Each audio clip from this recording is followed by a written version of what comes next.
For the next eProtocol training module, we're going to look at how to create and submit an expedited study, as well as some things to be aware of as we go through the application.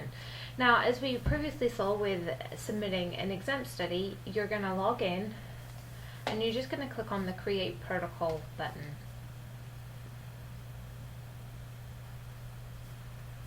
We're going to add our study title, and instead of indicating that we want to submit an exempt application, we're going to check the expedited form.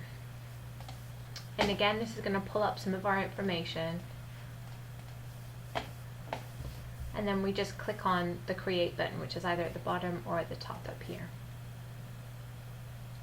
We can see on the right hand window it says that 1279 has been created. In the left hand window, the protocol actually pops up. So we're just going to complete some of the required sections, the city training and the type of city training. And we're not going to add any study team personnel. There's a separate module on how to do that if you're curious. Okay, so now we're on the subject checklist. If you've seen the exempt application module, then you'll know that the subject checklist as well as the general checklist are really important checklists to keep in mind. And there are certain portions of the application that are only active based on what you've checked in these checklists. For example, children under 18, if you're enrolling minors in your study, you won't be able to access certain portions of the application unless you check here that you're enrolling children. So for our study, we're just going to enroll healthy individuals and move on. There's actually just a couple of sections of the application that I'm going to go through in order to kind of show you some of the unique things about the system. So here we're actually going to indicate that we are collecting PHI, and this is one of the sections that unless you check the box, the portion of the application will not be editable. Okay, so we're collecting PHI. We're going to say we're not collecting funding. If you do have a funding source, you can go ahead and click Add, complete the grant number, the grant title, etc., anything that you want to upload in this section. But we're going to say there's no funding, and then move on. And then here, this is an important portion of the form. So this is currently the expedited/full board application.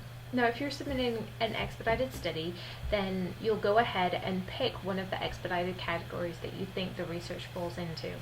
If this is a full board study, you're just going to click Next. So we're going to pretend like we are doing an expedited study. We're just going to click on Next. And then from here on out, I'm just going to complete the protocol.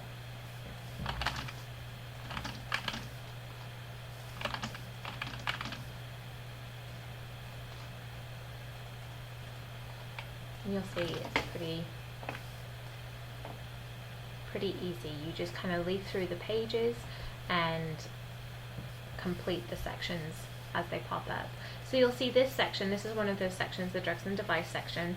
It was actually listed under the general checklist as a question: does this study involve an investigational new drug? Does this study involve any devices? So we did not check that box, so we are not able to edit this page. So we're just going to click past it. Okay, so we are now at section 9, which is the risk section, and this question here, 9A, says the PI's evaluation of the overall level of risk. So there's really only 2 levels of risk, no more than minimal risk or greater than minimal risk. So by definition, if a study is more than minimal risk, it has to be reviewed by the convened IRB. So you'll see here that if we indicate that this is a greater than minimal risk study, we get a kind of a error message up here in red. It says studies with greater than minimal risk are not eligible for expedited review. And the reason we get that is because we checked one of the expedited categories back at the beginning of the application. So this is kind of a checks and balance. If you indicate that you're if you check one of those boxes at the beginning of the application that says, you know, we feel like this research falls into one of the expedited categories, then you cannot then say that this study you cannot then say that this study is greater than minimal risk. So because we checked one of the expedited boxes, we're actually going to say, no, we think that this is minimal risk. Okay, and then we're just going to keep completing the application.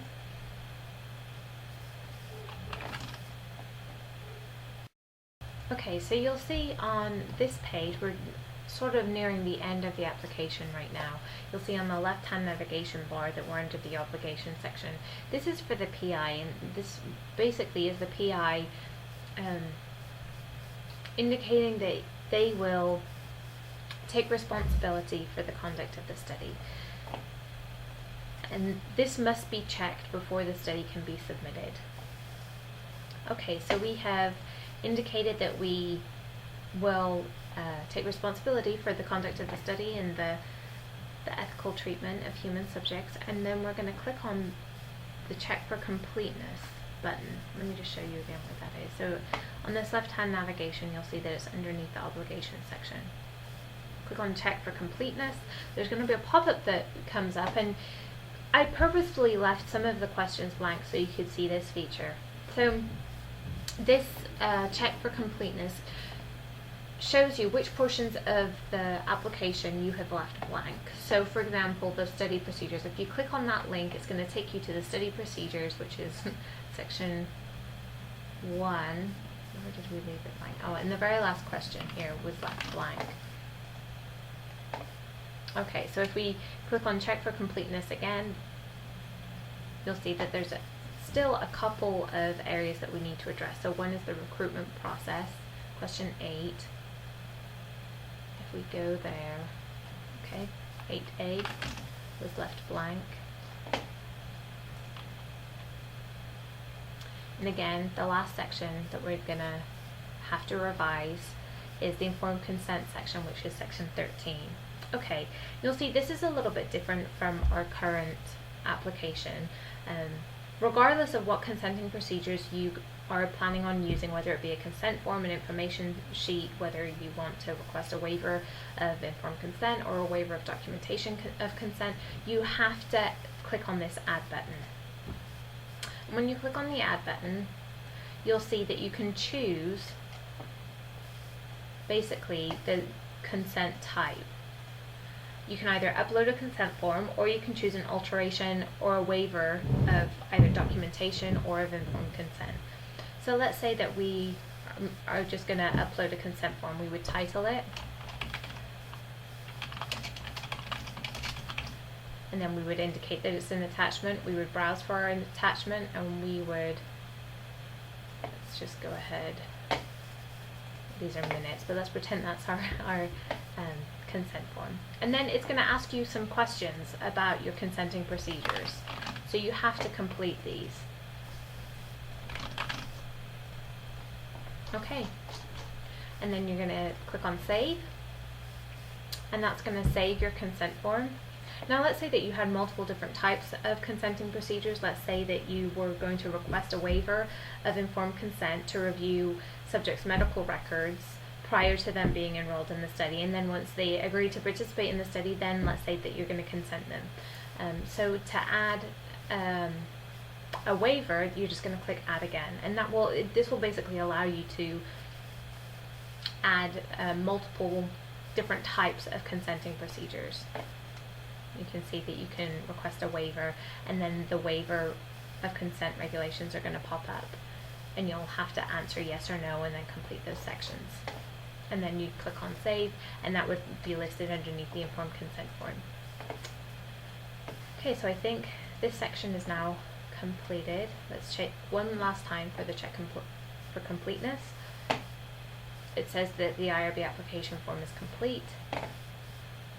And before we click on this button down here, which is to submit the form to the IRB, I just want to show you how you can print or view the entire application as one document.